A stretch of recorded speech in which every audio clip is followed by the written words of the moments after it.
2021 marked 35 years since Nissan set up their factory in the UK and built cars. The first cars that they built? These. This was the first car to be built up in the northeast in Sunderland, the Nissan Bluebird. Why am I driving this car? Well, because to celebrate its accolade, Nissan decided to take one of these and cram it full of the latest technology from their Nissan Leaf electric car, thus creating the Nissan Newbird. I'm Jonny Smith, welcome to the Late Break Show.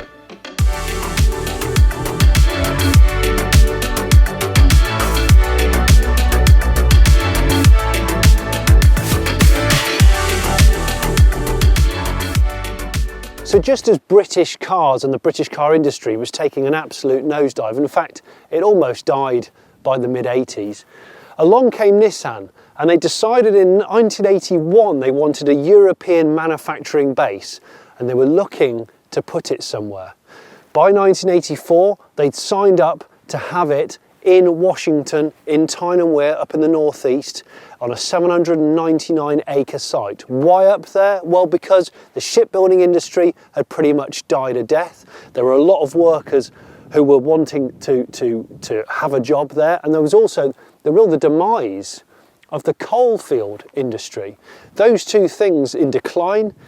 Nissan saw an opportunity and went, we are going to put a big old factory up there in the northeast. And this was the first car to be produced by there. The factory was opened by Margaret Thatcher, I think, and I do remember Prince Charles driving the first one off the line. But what is it?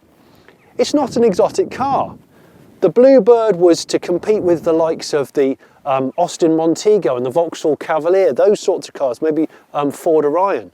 You could have it as a hatchback like this, or a saloon, which was my favourite, or the lesser spotted estate models. Couple of sweet details at the back of the Newbird. The badge no longer says Bluebird. Someone's got busy with a 3D printer and it now says Newbird. Also 1.8 GS. Yes, this used to be a 1.8 GS. It's mid-ranking in terms of spec. Obviously the engine is long gone and that's why this cutout in the rear bumper now is pointless because there's no exhaust. And if you bought, I think, the GSX or the Turbo, it would have had twin tailpipes. Oh. You could buy it as a 1.6, 1.8, a 2 litre or a 1.8 turbo. The Turbo, the ZX, is a rare bird. The first phase of the Sunderland factory happened in July 1986 and they were building these initially from kits of parts brought over from Japan, but then eventually they built them all themselves. These are still regarded as one of the best built cars in Britain. There's a reason why the Nissan Bluebird is the king of the banger racing circuit, because it's tough, it's hard to kill. And they're not exotic to look at, but for me, I think there's some charm to them. I grew up in the 80s. I remember my postman had one in this colour. So they made the Bluebird in Britain from 86 to 90 from memory. When they first started the factory, the initial 225 jobs that they were offering, they had an application amount of 10,000 people. 10,000 people applied to work in the factory. It's now gone on to employ a huge part of the north east of England. Now this doesn't look standard because of these slightly 80s coloured decals which Nissan has put on to celebrate the Newbird, not to be confused with the Bluebird. And that pink there was taken from the coloration of the fuse box under the bonnet, where all of the letters and numbers on there, it's fluorescent pink. I don't have any idea why, but they thought it would be funny. I had a ski jacket in really similar colours. And then the other difference is that badge now on the front grille is illuminated if you want it to be with a flick of a switch. Obviously it's not legal on the road to do that, so on private property like this we can do it. We just have to wait till nightfall for it to be fully appreciated. Roll the clip.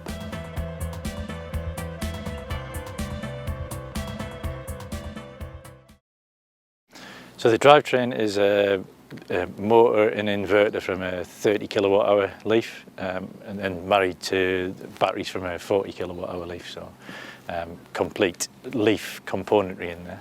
So first and second gen Leaf. Yeah, so the motor's from an older car, 2016. I think done 30,000 miles or something, and the batteries are actually brand new batteries out of a 40 kilowatt hour car. It looks really clean, George. Did you find this one? We helped in the search, but ultimately this one was sourced by Nissan themselves. They managed to find it. It's a beautiful example of a Nissan Bluebird. So in here, this is great. In here, it is authentically 80s as was, apart from the only giveaway is the gear selector knob in the middle there. Yeah, we try to keep everything as much as we could, even to the point of not putting any extra gauges in. So we actually had to custom develop a driver board that took the signal from the battery management system and powers the fuel gauge. That's cool. So those gauges, those old swing needle analog gauges, they now work. Yeah. So it actually the state of charge is on the fuel gauge on this one. Is it? Yeah. That needle is. Yeah, the state of charge. Yeah. That's really neat. So yeah, that was a good few weeks worth of work to get that to work. That's neat. That's neat. And nothing else has been added. No. Yeah, it's a complete bolt-in conversion. We always try and do that as much as we possibly can. So the motor is mounted in roughly the same position that the petrol engine would have been. And then we just use that drive line and make custom-made drive shafts to marry the Leaf transmission end to the Bluebird hub end. And then the battery box is installed in the boot, and that's bolted in as well. So there's no, this car is completely standard, and if you really wanted to, you could take everything out and put it back to petrol, but who would want to do that? You gotta love a brochure. In here it says, at Nissan we know that even the best designed cars are only as good as the people and machines that make them. Nissan's led the Japanese in manufacturing its cars around the world. In Europe, the jewel in the crown is the new factory in Washington, Tyne and Wear, incorporating state-of-the-art robotic and computerized manufacturing techniques. It produced 24,000 Bluebirds in its first full year of production. A further 333 million expansion program will create 2,700 jobs there by 1991. The exceptional quality achieved by this new plant can be measured by warranty claims, because it's got a 6-year anti-corrosion perforation warranty without annual inspections or complicated definitions, 3-year paint warranty on all models. Brilliant. The LS entry model. Then you got the LX, I think. Yeah, LX. GS, this one. Yeah, heated electric mirrors. Tilt and slide. Oh, it's electric tilt and slide roof. Is it? And you got the sunshade. The Venetian sunshade thing, the louvered sunshade. Brilliant. It's even got headlight on warning chime. But in terms of power, this 1.8 GS used to have 90 brake horsepower. The 1.6 would have had 84 brake horsepower, 115 for the 2-litre injection, and 135 for the range-topping ZX turbo. Let's go for a drive. Okay, here is how you start up the Newbird. You've got the key in the ignition, you turn that, you can hear the compressor for the brake servo, the air brake servo, put it in D on the knob, take off the trad handbrake, and off you go.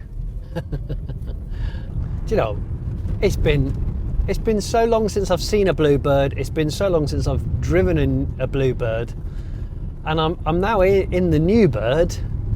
It's great, you know, getting in a Bluebird for the first time in ages. Well, seeing a Bluebird for the first time in ages is a great thing. And I love the fact that it really drives quite authentically. There's this careful blend of keeping the 80s-ness, the feel, but obviously giving it this kind of quiet, zero-emission drivetrain that's gauged right. I think they've calibrated it right. So bizarrely, George was telling me that when they took the engine out and the fuel tank out and all the other pieces you don't need during an EV conversion, this car is about 35 kilos heavier only. That's it. That's it. With this 40 kilowatt hour battery pack from from a second gen Leaf made in Sunderland, and then the first gen Leaf electric motor, which is about 107 horsepower. But as George said, you can wind that up or back it off. Driving along, and it's really, really quite pleasant. George has said to me that he wants the back suspension to be softened off a little bit and raised, because it's adjustable Bilsteins at the back, because that's where the majority of the weight is. Actually, the electric motor at the front weighs a lot less than a conventional engine and gearbox, and the Bluebird was a front engine, front wheel drive car. And the power steering, so it's electric, electro hydraulic, so it's not fully electric on the steering column like so many of them. So it actually has a good weight to it, and it just feels authentic. It feels 80s. This 2-spoke steering wheel. I love it. It's a shame I didn't bring any bloody cassettes. If I'd known, I would have popped a few cheeky cassettes in the bag this morning on the way. So I'll just have to make my own entertainment while I'm stuck behind another EV, a BMW i3. Hang on.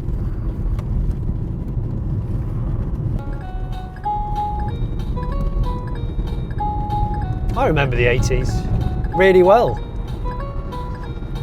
I'm late for my meeting.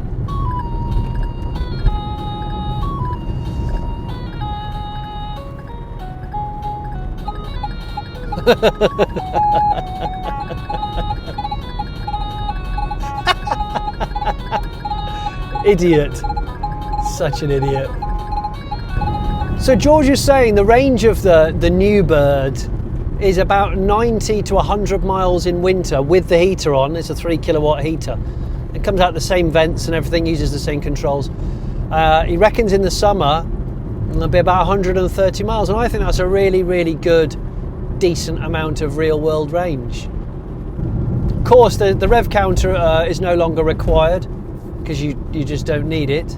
But everything else, speedo still works, and that repurposed fuel gauge, which is now the state of charge, is an excellent idea. So under here, it really does, it does look factory fit. It's brilliant. We try to make things look as OEM as we possibly can do. Everything just wants to look like it could have been done at the factory. So everything's sort of laid out around that, around the motor, the Leaf motor. Right, so starting on the left-hand side, we have 8 of the Nissan Leaf modules in a custom-made battery box with all of the connections and service plugs on the side. Then we have the original cover from the Nissan Leaf motor, which doesn't have the original gubbins inside. We take all that out and replace that with our own electronics. Then you've got the standard inverter and motor below that. And you've got a electric vacuum pump just down on the right hand side, because obviously that doesn't have a pump off the engine anymore. And so that's for the brakes? Yeah, that's the brakes. Brake servo, and then you've got the power steering, electric hydraulic power steering pump to keep your hydraulics working. And then everything else in there is pure, unadulterated Nissan Bluebird. Oh, so apart from the radiator. The radiator was originally too wide and the battery box ate into it, so we got a custom-made radiator put in. So, talk to me about the power output. It's exactly as it would be in a Nissan Leaf, so it's 107 brake horsepower with the same throttle response mapped into it as well. Just a kind of a nice relaxed vibe which fits perfectly with the car. We can turn the power up or down. In some conversions we've kind of halved the power because the componentry just would blow up if we put all of the power through it. And like we say, we can put it up to a Leaf motor will actually go up to 200 brake horsepower instead of its standard 107. So we can make them a little bit more rapid just with plugging the computer in and turning everything up. It's really neat, George. That's really neat. I like that. I was trying to work out whether this seat fabric was velour or what, but I've looked it up. It's apparently the GS has Rachel textile fabric, which is a type of moquette. I think it's moquette, similar to the Allegro upholstery I've had done. Look at the brushes on the handbrake as well. I remember cars with brushes. And then the little simple rotary dial to put it in D, and then R for reverse. And then there's no park, you just pull the handbrake up. Got your heat button here. This has been converted to LED bulbs, including the headlights, so that's less draw, less electricity being used, a bit more efficiency, which is great. brakes are really, really good. That standalone little air compressor for the air-assisted, you know, servo just seems to work brilliant. Honestly, it feels so balanced, you really wouldn't know. Now, obviously, they haven't made this car go significantly quicker than the original car.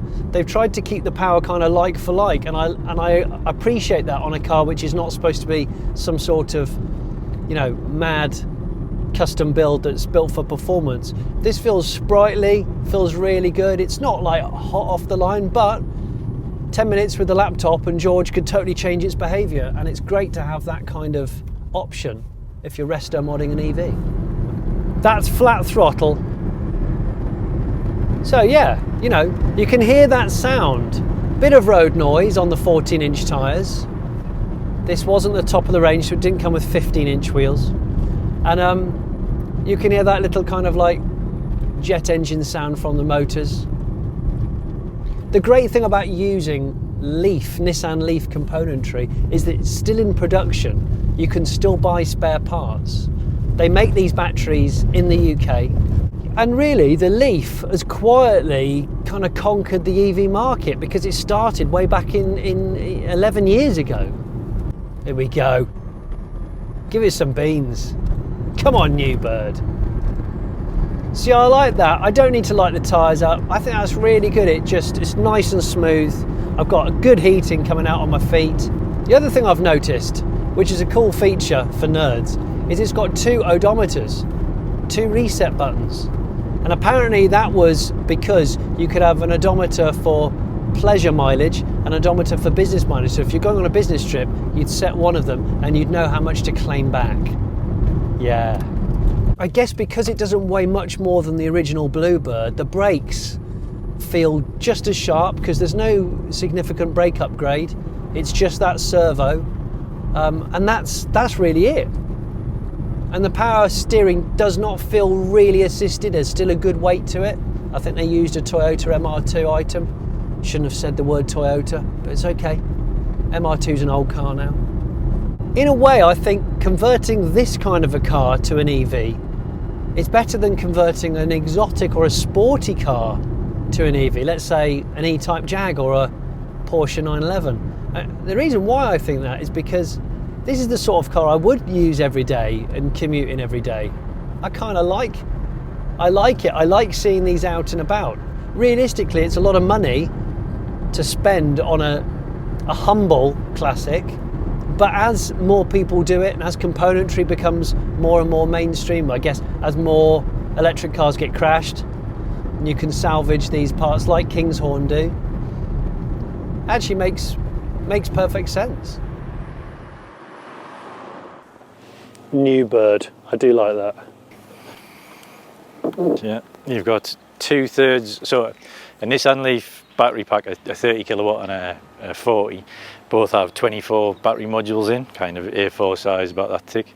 Yep. This one's got 16 of its modules in the rear and 8 in the front, just to even out weight distribution. It should have a range. We haven't done complete full range tests yet, but it's indicated to do around about 130 miles in the winterish weather. So this is a big battery box bolted inside the boot space, so it takes up a lot of the boot space, but you haven't sort of chopped and welded and adapted the frame of the car. So original fuel filler flap, which says Super 97 octane. I'm sure you don't need that anymore. No. And in there is a Type 1 connector. Yeah. So quite old school. Was that an intentional feature, or? My ethos is kind of trying to recycle as much as we can from the 2 cars. So this is the charge port that came with the Leaf. The later ones do have a Type 2 one. We can change them. The Type 1 footprint is smaller than the Type 2, so it's actually easier to conceal it behind things. So we use whatever's the best kind of solution for the job. And then in that bag you've got an adapter cable anyway, so you can plug into that charger just there. Right. Brilliant. And it'll charge up to... So it's a 7 kilowatt charger that's in it. So yeah, it's we can upgrade to CHAdeMO as well, or CCS. It just depends what the customer wants to do. And obviously then we would find a location. I was thinking about this. We could maybe find another petrol filler flap door and graft it onto the passenger side and have them kind of twin-sided. A bit like an old Jag. Yeah. That's a cool idea, actually. So yeah, if this ever gets upgraded. Yeah, and anything's possible. Here's a car that even in winter you'll get about 100-mile range out of. Now the regen isn't adjustable on the controls, but I'm sure using the software you can change that. But it's nice. It's not one pedal driving, but it's digging in nicely. I think there's a lot to be said for converting, and I've said this before, for converting certain classics into EVs. It isn't the cheapest thing to do, but if you want to use an older car on a regular basis, or it's the difference between you owning a retro car or not owning a retro car, then I really think it has a great deal of legs, especially when it's been done to a high standard. And I feel like this one's had a lot of thought put into it. It's a reversible process, and the quality of the execution is really good. So well done, Kinghorn, that's brilliant. And you know what, well done Nissan for bothering to do this, to remind people that Nissan's been building cars in the UK for a long time. And they're pretty proud of that fact, just at a time when companies like Honda are pulling out. The most famous Nissan Bluebird in Britain, I'm going to say, is one that lives at Santa Pod Drag Raceway. That's because it's been there for as long as I can remember. It's been there at least 20 years, if not knocking on the door of 25 years. And it's nicknamed the Bluebird, and they use it to spray on the sort of adhesive onto the drag strip track surface. And it's lived there for ages. It used to be the company car of someone that worked there, and when they emigrated, they left it there. And it's the same colour as this, the Bluebird. So now we have the Bluebird and the Newbird, which I suspect might become even more famous, the Nissan Newbird. In former times, if you had recently got with a new lady, new girlfriend, you might refer to her as a new bird, and that's what this car could represent, although I'm not sure that's what they were going for. Yeah, I've driven a few electric converted classics where I think the brakes aren't quite calibrated right, or they're maybe not quite as sharp as they should be, or maybe the car's got a bit too much power for the rest of the suspension and chassis componentry. I feel like the Newbird, they've got that balance right. You know, as the rules like ULEZ, for example, outlaw so many cars of a certain age, this sort of age, which are in good condition and they've got so much more life left in them, I do hope that some of them get kind of creamed off and saved and maybe repurposed as EVs like this. If I lived in a city and I wanted an everyday car that was a little bit different, I've had people looking at this and go and almost doing that. God, I haven't seen one of those for ages. It's not exactly like a sports car, is it? It's not sexy, but it's interesting. It's my dad had one of those kind of cars, but I loved this, and I loved the fact that the Bluebird was a very well-made, decent car that, you know, people from the northeast are proud of. It absolutely changed the economy of the northeast, Tyne and Wear, and I love the Bluebird just because it was a practical, sensible, robust car. And am I missing the 1.8, 115 horsepower engine? No, not really, because it's not really the reason why I would buy a Nissan Bluebird. I'm on private property, so I'm totally allowed to play the keyboard while I'm driving.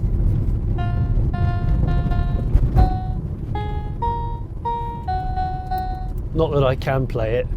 I'm so tired, then I see you sitting.